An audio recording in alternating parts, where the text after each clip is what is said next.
sir. What has been done to prevent a 911 call for help resulting in a homeowner being shot dead in his backyard? What has been to prevent? A 911 call for help resulting in a homeowner being shot dead in his backyard By the police. by a police. Yes. Well, I'll tell you, I don't have a simple answer to a complex question of that nature. I can tell you that when officers are getting a call, it's a little bit like playing a sophisticated game of telephone. They are reliant that the information that they are receiving in real time is fact-specific, is comprehensive, and is not misleading, and will give them a sense of the gravitas or what is or isn't actually happening at these calls. We've seen not only in Madison, but other very sad commentaries across the country, where sometimes the story as it came into the 911 center is not completely fulfilled by the time it's dispatched to the officers. Once there, the officers basically have a threefold component once they get out of that squad car. First is officer safety. Second is try to maintain control of the scene and those subjects in it so that they can't sort of create more havoc for others besides themselves. And then the third is to strive for what I call the BPR, the best possible resolution. Gratefully, in less than 1% of the cases of police and citizen encounters across the country, about 0.666 is a fatal encounter. So the norm in terms of how we stage a call, the norm is that we arrive, we dialogue, we problem solve, we bring a sense of stability, and then we exercise what options we have in our midst and in the community to try to strive for the best possible resolution. Those options are going to get significantly curtailed, however, when the subject that they're trying to engage or dialogue with or problem solve with either arms themselves with an edged weapon or has a gun.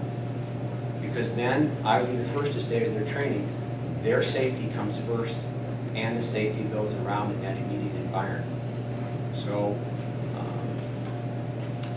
when I look over the course of the last 3 or 4 years, I think those issues most prevalently have factored in my sort of sense of urgency that I think more and more people in our community are undiagnosed, undertreated, not treated at all, and my officers are being asked more and more to deal with people who are sicker, more chronically so, with fewer resources, and that's what we have to do more in terms of the mental health outreach.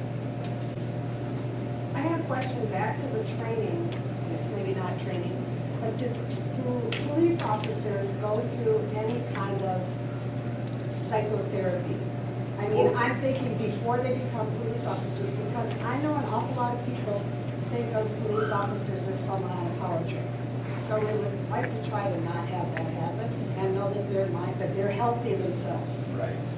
As part of the selection process, there's a lot of essays that get read and scored, and a lot of them deal with sort of the dynamics of looking at, are you the one that sort of shares our philosophy in terms of the social work component?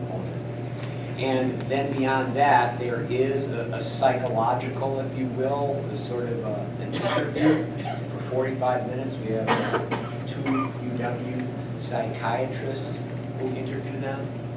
And then in the course of their careers, of course, they're doing a number of things that will constantly sort of get an index on. When someone goes to horrific events like a SIDS baby death, the sergeant is going to have a diffusing mechanism right away within an hour of the call just to do an inventory, mental health check-in of where we're at. And many times that will lead to, okay, you're on leave. It's just too much to try to pick up from there. Then we'll have a facilitated critical incident stress debriefing.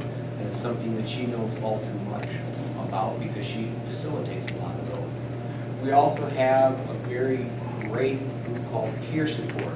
Officers who have volunteered for extra training and basically act as an extra set of eyes and ears to ensure sort of take a pulse on what's going on above and beyond what might be sheltered or cloistered from the supervisor's eyes.